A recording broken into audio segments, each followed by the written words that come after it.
Como debatedores, convidamos os senhores Henrique Santos, de Natural Conservancy, senhor Vitor Simão, da Associação dos Irrigantes do Estado de Goiás,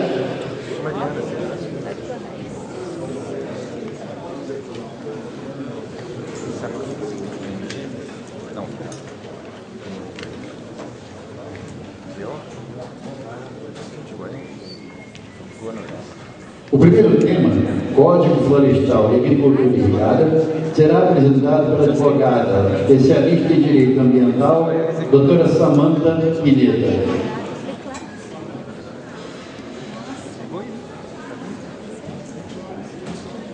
O segundo tema, Recursos Hídricos e Irrigação, será apresentado pelo representante do Fórum Nacional de Órgãos Gestores das Águas, Luiz Henrique Loquelli.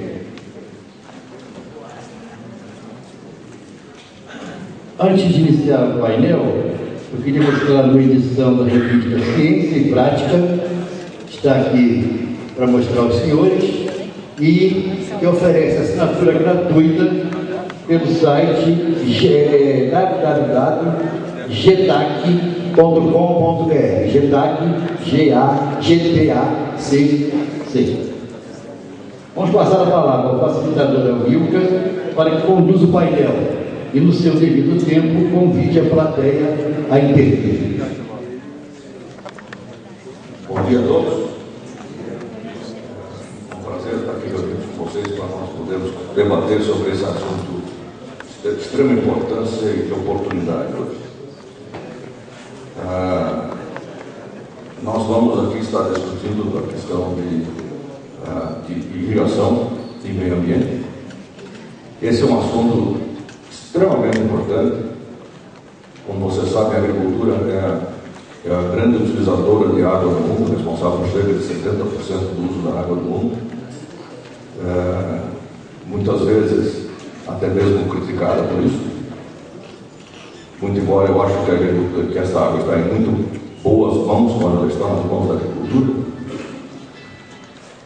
Por outro lado, nós sabemos que esse 70% de água corresponde a apenas 0,3% da água doce do mundo, portanto, uma fração mínima da água do mundo, muito embora apenas 10% da água utilizada pela agricultura venha da irrigação, mas é uma percentagem muito pequena dos recursos naturais que nós temos. E por isso mesmo precisa ser utilizada de forma muito responsável, sustentável e econômica.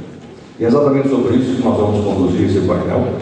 Vamos conduzi-lo com rigorosidade de tempo. Nós vamos obedecer rigorosamente. Eu peço aos meus colegas de mesa aqui, me desculpem se em algum momento eu estiver aqui interrompendo, mas essa é uma questão fundamental de respeito tanto à plateia quanto aos próximos debatedores. Uma das questões que hoje se discute muito é exatamente a questão de legislação que envolve este uso responsável, sustentável e econômico da água. E nós vamos solicitar então a doutora Samanta, que muitos de vocês já conhecem, para que comece a discutir exatamente sobre esse aspecto da questão das implicações legais do uso da água, que hoje está sendo muito debatida dentro do Código Florestal, dentro do Programa Nacional de Irrigação e assim por diante. Doutora Samanta, por favor, a palavra está consigo. Muito obrigada. Gostaria de cumprimentar a mesa aqui. Bom dia. Cumprimentar vocês. Bom dia a todos. Falar de tema Código Florestal, a gente já não tem sido muito fácil, né? Porque primeiro se lutou tanto para conseguir um novo código e agora o código está aí e a gente está aqui sentadinho, com o pezinho assim, esperando que ele seja implantado, porque até agora não saiu o decreto regulamentador que vai dar o start no primeiro instrumento do código, que é o Cadastro Ambiental Rural. Faz um ano, já fez um ano em maio, dia 28 de maio foi a publicação do código do ano passado, fez um ano dia 28 de maio, e na prática, o que aconteceu até agora foi que o que a gente viu no campo foram os diagnósticos ambientais. Então, os produtores estão mapeando as suas áreas para conhecer os seus passivos. E no código, participei ativamente da produção desse código. Eu sou consultora jurídica da Frente Parlamentar da Agropecuária em Brasília. Nós tentamos discutir a respeito de irrigação e foi absolutamente impossível, porque existia um movimento ideológico contra a modificação do código, simples assim. Nós não somos contra este ou aquele ponto, nós não queremos que modifique o Código Florestal. E esse movimento ideológico prejudicou a técnica que podia ser muito melhor do Código Florestal, porque nós tivemos primeiro que debater as ideias, que quebrar os preconceitos, para depois conseguir modificar um pouquinho dessa legislação. Então, o que eu vou trazer aqui para vocês, muito rapidamente, eu entendi o recado do rigoroso, então são meia hora, é isso? Ok. Vou passar rapidamente o que o código trouxe de novo e quais as implicações disso na irrigação. Mas, primeiro, eu acho importante a gente saber onde o código incide no Brasil e de que forma ele incide no nosso país. Porque a impressão que deu pelo movimento Veta Dilma, pelo movimento que houve contra a modificação do código, foi que esse código iria atingir o Brasil inteiro de uma forma flexibilizando a legislação ambiental que era existente, quando na verdade não é assim. O Brasil hoje tem 23% do seu território, essa fatia vermelha da pizza aqui, de pastagens. E são pastagens não tão bem conduzidas. A média de produção da pecuária hoje é 0,8 cabeça por hectare, quando com pouca tecnologia pode-se colocar até 3. E a maioria dessas pastagens está degradada. Por quê? Primeiro porque existem, sim, bons e maus em todos os setores. Existem agricultores bem-intencionados que vão lá tirar seu sustento da terra, assim como existem aqueles que são os gafanhotos, né? Que passam, destroem o que podem, ganham lucro e vão embora. Só que não dá para a gente colocar no mesmo pacote todas as pessoas. Então, parte dessa área degradada aqui se dá por falta de informação. O sujeito ia, abria a fazenda, colocava o gado lá, o gado comia e não engordava. O cara quebrava a terra dele e ficava degradada. Será que é porque ele queria isso? Não, é porque ele não sabia direito a condução daquele tipo de solo, daquele tipo de região. Então essa área de pastagem aqui, ela é uma área aberta já, não existe vegetação nela. Esse 7% aqui, essa fatia azul da pizza, é a nossa agricultura. A nossa agricultura é responsável pelo superávit da balança comercial, responsável este ano por 184 mil toneladas de grãos, que a gente não conseguiu escoar porque não tem estrada, não tem porto, não tem ferrovia, mas enfim, não vai entrar nesse mérito. Que alimenta o Brasil de forma barata. O deputado Álvaro Rebelo costumava dizer, quando ele falava, que o alimento do brasileiro melhorou muito, porque antes quem comia frango, um dos dois estava doente. E hoje não. Hoje a carne, hoje a alimentação de qualidade na mesa do brasileiro é uma coisa muito comum. Espremidinhos ali naqueles 4%, estão 84% da população do Brasil, são as cidades. Uma população eminentemente urbana, que não liga o bife ao boi, que não gosta da agricultura que usa 70% da água. Como é que eles se atrevem a usar 70% da nossa água? Sem saber que existe um ciclo hidrológico, sem saber que existe uma produção de água por quem faz essa guarda de água. Então existe realmente um movimento muito forte contrário por aquela romantização do meio ambiente que existe no meio urbano. O efeito Disney, né? O leãozinho é amigo do viadinho e mora na floresta bem feliz. Quando na verdade a gente sabe que o leãozinho come o viadinho. No sentido bom da expressão, por favor. E nesta grande fatia, existe aqui uma divergência, alguns falam 61, alguns falam 65, mas acima de 60% de vegetação nativa o Brasil tem. E se isso não é sustentabilidade, eu gostaria de saber o que é. Ontem, aqui na palestra de abertura, foi dito que a gente não costuma olhar como é que fazem, né, os nossos concorrentes. Os nossos concorrentes vêm aqui dizer para a gente fazer uma preservação que eles não fazem, De longe, eu quero dizer que eles são exemplo. Não, a Europa tem 0,3% de vegetação nativa. A gente quer continuar com um índice altíssimo, mas nós precisamos ter regras de uso e não regras de proibição. Portanto, o Código Florestal, ele vai incidir nessa parte de vegetação nativa de forma diferente do que ele vai incidir nesta parte que não tem mais vegetação nativa em todos os lugares. O Código teve um histórico muito complexo. O primeiro Código Florestal é de 1934. E lá em 34 se dizia o seguinte, que das matas existentes na propriedade poderiam ser utilizadas 3/4 partes. Isso é o português que falou, a gente colocando isso na cabeça, são 25% que não poderia ser cortado. Mas olha o detalhe, são 25% da mata existente na propriedade, não 25% da propriedade. Poderia se descontar o campo, o cerradinho, a caatinga, o pasto, a pedra, o rio. Então, efetivamente, não era uma porcentagem da área, era uma porcentagem da mata. O Código de 65, que foi esse que acabou de falecer, ele trouxe 20% de proteção ainda da mata existente na propriedade, na região sul do centro-oeste e o restante do sul, e 50% no norte do centro-oeste e norte do Brasil. Em 89 é que veio pela primeira vez a expressão reserva legal. E é que pela primeira vez se falou em porcentagem da propriedade, independente da vegetação que tivesse. Depois houveram outras modificações, acabou com nossos índices de reserva legal, de 80% na Amazônia, 35% no Cerrado da Amazônia e 20% no restante do país.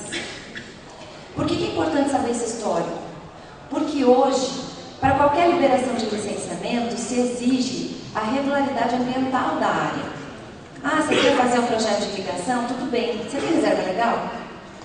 Embora seja questionável esse critério de colocar uma condição diferente daquela que é necessária para aquele tipo de atividade, é o que os órgãos ambientais vêm fazendo. Portanto, como é que eu vou regularizar minha reserva legal? O Código Novo trouxe o direito adquirido. E o que é esse direito adquirido? Quem desmatou a sua área e deixou os índices de reserva legal dessa área de acordo com a legislação vigente na época desse desmate, não tem obrigação de repor reserva legal. Lembrando que nós estamos falando apenas de 30% da área do país, e não do Brasil inteiro. Por que se defender isso? Por que não colocar reserva legal em todas as propriedades? Não é muito melhor para o meio ambiente? É, mas nós aqui estamos falando em sustentabilidade. E como bem mostrado aqui ontem, sustentabilidade é um tripé. Se a gente tirar o social, se a gente tirar o econômico, não sustenta, não é sustentável. Uma mãe que tem um filho com fome em casa, a hora que passar o mico-leão dourado, ele vira churrasco. Como é que você vai fazer proteção ambiental com miséria, com barriga vazia, sem sustentabilidade econômica? Não se faz.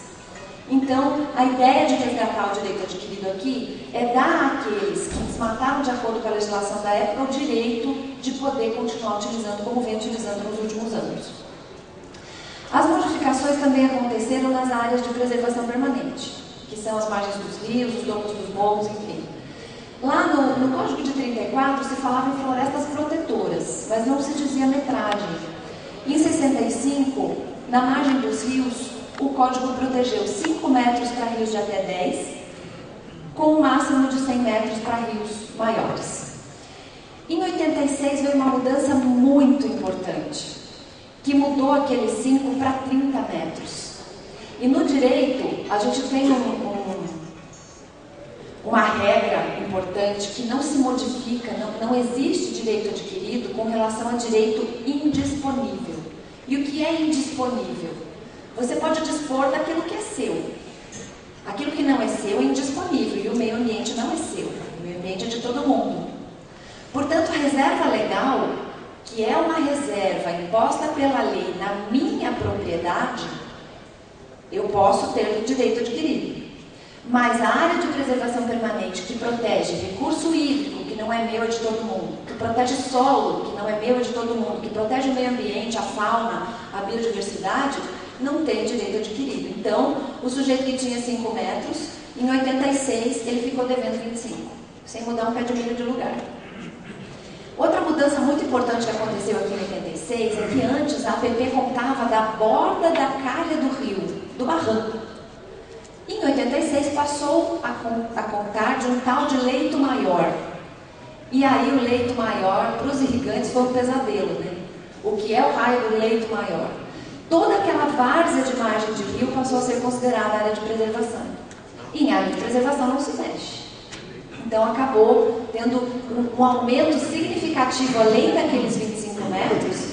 Quem tinha várzea ou varjão lá na beira do rio acabou tendo uma infinidade de área de preservação permanente que não existia.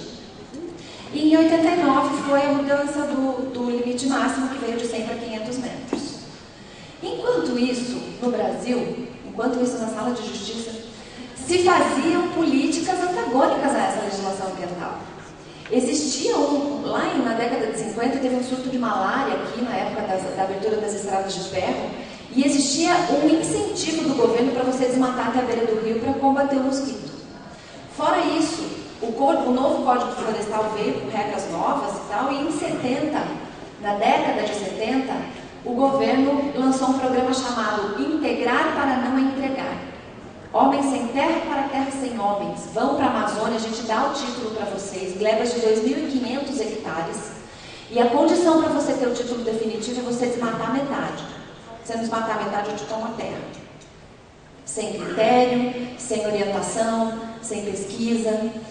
E assim foi, Proterra, Provale, Provárzea. O Provárzea, quem não lembra, drena o seu banhado para a gente poder fazer agricultura. E aí logo depois quem drenou o banhado descia um link de helicóptero falando que o cara era criminoso ambiental. O próprio INCRA assentou em áreas de floresta e foi considerado em 2008 campeão do desmatamento. Quer dizer, que governo é esse que um lado não conversa com o outro? INCRA e IBAMA nunca foram apresentados. Era sim necessária uma reforma no Código Florestal para consertar essa bagunça. Primeiro, reconhecendo o direito adquirido, e segundo, dando condições diferenciadas de recuperação para esse produtor que quer licenciar o seu projeto de irrigação, que quer licenciar a sua área, o seu produto, que quer certificar o seu produto e não consegue por causa de políticas contraditórias. Vou poupá-los da novela que foi o Código Florestal, meu colega da TMC sabe muito bem, brigas e discussões e gente acorrentada, enfim. Passou pela comissão especial na Câmara, cujo relator foi Aldo Rebelo, depois foi para votação no plenário da Câmara, passou pelo Senado, senador Luiz Henrique, senador Jorge Viana, voltou para a Câmara, foi para a presidente vetou 12 artigos e fez 32 modificações por uma medida provisória. Começa de novo a saga, discute. Mesmo assim, tivemos em maio do ano passado a Lei 12.651, um novo Código Florestal atualmente vigente, modificado por esta medida provisória que virou lei em outubro do ano passado. O Código está vigente e desde então as regras mudaram sim, embora muitos integrantes do Ministério Público e muitos órgãos ambientais estejam resistindo a essa ideia. Felizmente o Brasil não precisa mais fazer nenhum tipo de comparação com outros países, porque nós temos sim a lei mais sustentável do mundo. Nós temos 11 áreas consideradas de preservação permanente, que só pelo fato de existirem e de serem frágeis e importantes para o meio ambiente são protegidas por lei. Que são as margens dos cursos d'água, agora novamente contados do barranco, da borda da calha do leito regular e não mais do seu nível mais alto. Portanto, barranco 30 metros, o restante da várzea é utilizável, desde que com critérios técnicos. Virou área de uso restrito e não mais de preservação permanente. Em torno de lagos e lagoas, reservatórios artificiais, os mais variados, tem que ter área de preservação permanente em volta e as metragens são conforme o reservatório. Em torno de nascentes perenes e não olho d'água, porque a gente sabe que a gente faz uma lagoa de contenção, faz uma contençãozinha, uma barragem, aí a gente faz aquela contenção da água e começa a brotar mina em tudo quanto é lugar. Isso é afloramento de lençol freático. E por que não se protege nascente de emittente? Porque hoje ela está aqui, amanhã ela não está. O produtor tira a cana lá e vai fazer a renovação da lavoura, tudo sequinho, ele planta, faz 2 meses de chuva, tem 8 minas d'água lá no meio. E aí ele é multado, ele é autuado, e hoje não tem mais esse risco por conta de não se proteger nascente intermitente. As encostas com declividade superior a 45 graus, lógico, sujeitas Nossa, fugiu a palavra. Erosão. Sujeitas à erosão e carregamento de solo, que vão lá embaixo fazer o assoreamento do rio, então tem que ter proteção. Restingas, quando são fixadores de dunas ou estabilizam os mangues, que são o berçário da vida marinha. Os topos de morro, bordas de tabuleiros, os manguezais, as veredas, lembrando que veredas são um tipo específico de ecossistema. Não é qualquer banhado que é considerado vereda. Vereda é a área brejosa permanentemente alagada, com presença de Balmácia buriti. Então existe um critério técnico aqui em Minas, eu sei que existe uma confusão que tudo que é alagado é considerado vereda. E por fim os campos de altitude, que são altitudes acima de 1.800 metros. Então, preservar é não tocar. É aquilo, é ilibado, não se encosta no que é preservado. Portanto, são 11 áreas no Brasil que são consideradas áreas de preservação permanente. Como é que se põe um projeto de irrigação aqui? Depois a gente descobre. O segundo critério de proteção, um pouco menos restritivo do Código, são as áreas de uso restrito, que são áreas que não são tão protegidas quanto de preservação permanente, mas elas têm uma importância ambiental efetiva e elas precisam ter orientação de uso. São os pantanais, não é só o bioma pantanal do Mato Grosso. Áreas sujeitas a alagamento e períodos de vazante são consideradas pantanais e tem que ter sim um uso orientado. E as declividades acima de 25 e entre 25 e 45 graus, porque acima de 45 são APP. Então, declividades também tem que ter uma orientação de uso. E por fim, tem a reserva legal, que é o terceiro instrumento, a terceira ferramenta de proteção do Código, que continua nas mesmas porcentagens, 80% na Amazônia, 35% no Cerrado e 20% no restante do país. O que mudou na reserva legal? Agora é permitido o cômputo das áreas de preservação permanente para atingir o percentual de reserva legal. Porque se percebeu que tinha propriedades que não se sustentavam economicamente se não pudesse haver essa soma. E, tecnicamente, o Brasil foi visto como uma grande área rural, uma grande fazenda, em que cada bioma tem que ter a sua proteção. A Amazônia vai ter 80% de proteção. E o restante do país e os outros biomas vão ter 20% de proteção pelo particular, fora as unidades de conservação, parques, reservas, enfim. Outra modificação é que não é mais necessária a verbação da reserva legal. A verbação da reserva legal em cartório evoluiu e agora chama CAR. O cadastro ambiental rural é o histórico, é a identidade ambiental da propriedade. E lá vai ter não só reserva legal, como áreas de preservação, áreas de uso restrito, remanescentes florestais, tipos de uso da área. Então, eu vejo que existem ainda promotores exigindo a averbação da reserva legal. É um pensamento retrógrado, porque ele evoluiu para o cadastro ambiental rural. Outra modificação é que propriedades de até 4 módulos fiscais, lembrando que propriedades não são agrícolas, são imóveis. Então, imóveis contíguos de mesma titularidade são um imóvel. E este imóvel, se tiver menos de 4 módulos fiscais, a reserva legal dele será a área que ele tinha de reserva legal em 22 de julho de 2008. A data de corte desse código é essa. Então, ele tinha que ter este tamanho em 22 de julho de 2008, não pode ter feito fracionamento desse imóvel. E a vegetação que ele tinha naquela época é o que vai ser a reserva legal dele. As áreas de preservação permanente vão ter que ser recuperadas, mas a reserva legal, por uma questão de justiça social, de equilíbrio, de manutenção do homem no campo, não adianta eu inviabilizar esse sujeito para ele ir lá para a periferia da cidade, demandar transporte público, saneamento, gerar lixo, eu vou transferir um problema ambiental. Então a ideia foi manter o homem no campo. E mudou a forma de regularização dessa reserva legal, que pode ser por regeneração, recomposição e compensação. Como é que se faz essa regularização? Então, muitos agricultores hoje, para conseguir o seu licenciamento do projeto de irrigação precisam regularizar a área. Como é que regulariza? Primeiro faz um mapa da sua área. Propriedades abaixo de 4 módulos não precisam fazer mapa no memorial descritivo, é só um croquis. Propriedades acima de 4 módulos tem que ter um memorial descritivo, mas não um georreferenciamento. Georreferenciamento acima de 500 hectares e é uma exigência do INCRA. INCRA é problema agrário, nós estamos aqui discutindo problema ambiental.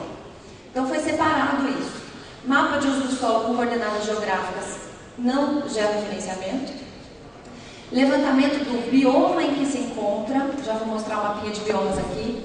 Época de desmate da propriedade.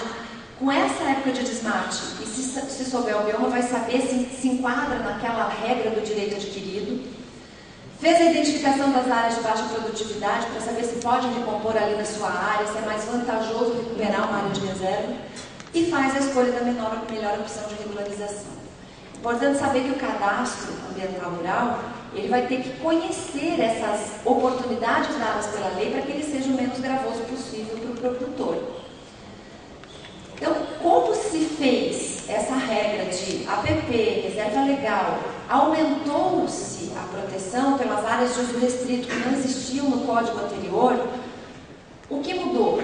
Mudou que para quem já estava naqueles 30% da pizza ali produzindo, existem as disposições transitórias que são regras diferenciadas para essa regularização ambiental, que partem do cadastro ambiental rural. Se houver alguma irregularidade, o produtor pode se regularizar sozinho ou pode aderir ao programa de regularização ambiental. Aderindo a esse programa, ele terá a suspensão das multas e sanções decorrentes de supressão de vegetação. A regularização da reserva por recomposição tem que ser em até 20 anos e pode ser intercalado com exóticas. Ele pode plantar frutífera, uma seringueira, ele pode plantar algumas espécies das quais ele pode tirar uso econômico. Isso pode ser por regeneração natural, isola a área e deixa lá, desde que tecnicamente viável. Se aquilo tiver tomado de braquiária, não vai nascer nem samambaia, então tem que ter uma condução para que possa haver regeneração. E por fim, que é um facilitador, quem quiser regularizar a sua reserva legal pode fazer por compensação, que é nada mais do que colocar a reserva legal fora da sua área. Essa compensação pode ser feita por aquisição de cota de reserva ambiental, que é na Bolsa de Valores, as cotas vão ser negociadas lá, arrendamento de uma área de um vizinho, faz uma servidão, compra uma área dentro de uma unidade de conservação e doa ao poder público, ou cadastra. Tem uma área aqui, tem uma área lá, uma sobra, outra falta, eu cadastro as duas e uma compensa da outra. Essa compensação tem que ser no mesmo bioma, e os biomas aqui são o Pampa, Mata Atlântica em amarelinho, o Cerrado, a Caatinga, Pantanal e Amazônia. Pode ser fora do estado? Pode, desde que em área prioritária. Geralmente as áreas prioritárias são unidades de conservação, mas os estados aqui vão determinar que áreas são essas. Tem um outro mapinha de bioma para visualizar melhor, sem a divisão dos estados. E aqui eu trago uns quadros que resumem os artigos mais complicados do código, que são o 61A, o 61 e o 62. Porque lá diz assim, como é que tem que ser essa recuperação de APP? Então, todas as áreas de preservação vão ser recuperadas. De que forma? De acordo com o tamanho da propriedade, o critério é social. Se você tem até um módulo fiscal, e os módulos fiscais variam de município para município, então tem que entrar no site do INCRA, tem a instrução normativa número 20, e ela tem lá cada município qual é o número de módulo fiscal. Alguém sabe o módulo aqui da região de Belo Horizonte? 7 hectares. Ribeirão Preto é 24, tem lugares da Amazônia que são 80, então depende. Até 1 hectare recupera 5 metros na margem do rio e para em 10% da propriedade. Se o sujeito de até 1 hectare, até um módulo, tem 5 corguinhos lá na fazenda dele, ele vai ter que recuperar 5 metros de cada lado de cada um. Não, isso vai inviabilizar a propriedade, sem o pé econômico não é sustentabilidade. Portanto, se atingir 10% da propriedade deles a recuperação, ele para. E assim sucessivamente. Até 2 módulos, 8 metros, com a proteção de 10%, até 4 módulos, 15 metros e até 20%, e acima de 4 módulos, de 20 a 100 metros, quem vai determinar é o programa de regularização, e a recuperação dessa APP integral. Eu vou passar rapidinho, porque eu tenho 5 minutos, eu vou procurar ser britânica. Então, esse critério, de acordo com o tamanho da propriedade para a recuperação das APPs, ele funciona para as APPs de lagos e lagoas naturais, ele funciona para as APPs de nascentes, só que aqui não tem tamanho de propriedade, são 15 metros no entorno das nascentes, quando a proteção das APPs que não foram suprimidas são de 50 metros, e em torno das veredas 30 e 50 metros. Lembrando que este critério é o das disposições transitórias para quem já usa suas APPs, já está irregular, e essa supressão em uso ocorreu antes de 22 de julho de 2008. Aí eu suprimi em agosto de 2008. Você tem recuperação integral. Você não entra nessas disposições transitórias. Possibilidade de intervenção em APP pelo Código Florestal. O Código Florestal diz o seguinte: primeiro, que não é exigida a área de preservação permanente no entorno de reservatórios que não dependam de barramento de curso d'água. Aqui o irrigante já consegue um buraquinho, né? Ele não, quando não é barramento de curso d'água, que é só a caixa, que é só afloramento, ele consegue não ter APP. E o artigo 8º diz o seguinte, que a intervenção ou supressão de vegetação nativa em APP poderá ocorrer nas hipóteses de utilidade pública, interesse social e atividades eventuais de baixo impacto. Só que interesse social no Código Florestal cita uma hipótese em que se enquadra a irrigação, que é a implantação de instalações necessárias da captação e condução de água e de efluentes tratados para projetos cujos os recursos hídricos são partes integrantes e essenciais da atividade. Não era muito mais fácil escrever irrigação? A gente pôs 20 vezes nesse projeto de irrigação e por 25 eles tiravam. Os russos, né? Não vou nominar. Só que na Política Nacional de Irrigação, graças a Deus nascida agora em janeiro, ela trouxe que as obras de infraestrutura de irrigação poderão ser consideradas de utilidade pública. Então, se a gente for esperto, a gente pode considerar a irrigação tanto de utilidade pública pela Lei de Política Nacional, quanto de interesse social pelo Código Florestal.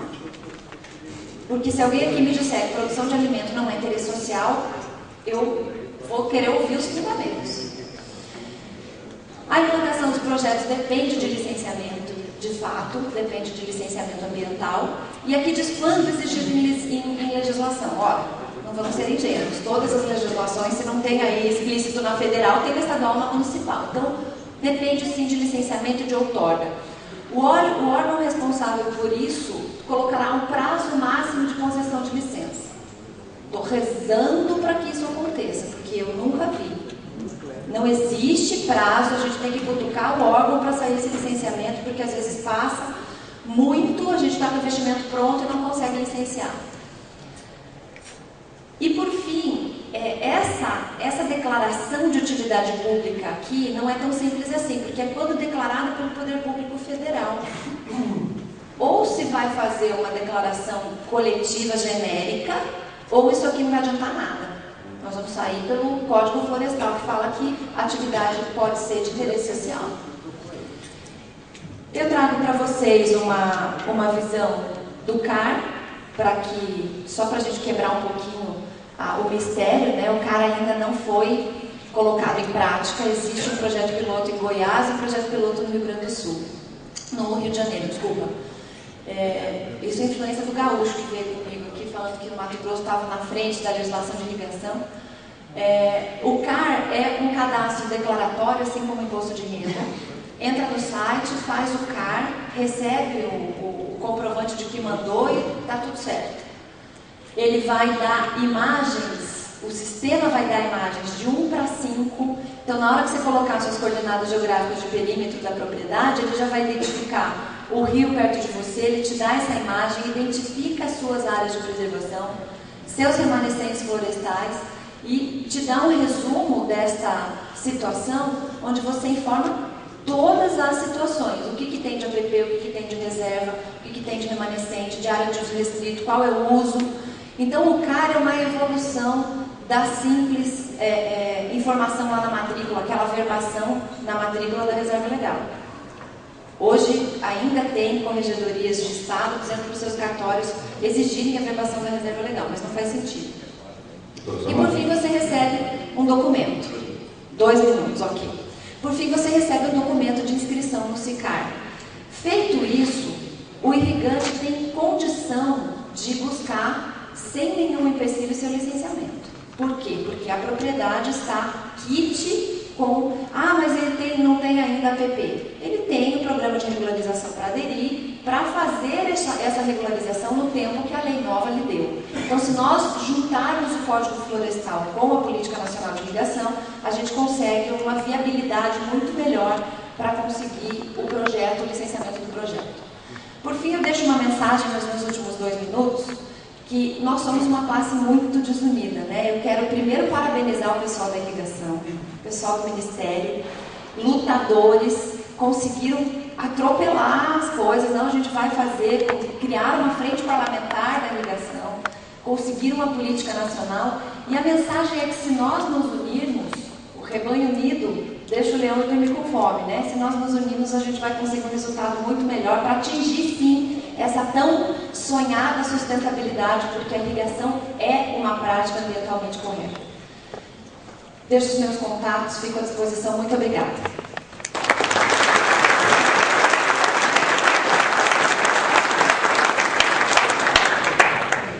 Doutora Samanta, muito obrigado pela excelente apresentação, pela qualidade, pela profundidade da informação e também pela excelente precisão no uso do terreno. Bem, nós vamos ter ao final do painel 15 minutos para a gente fazer o debate e perguntas por parte de todos vocês.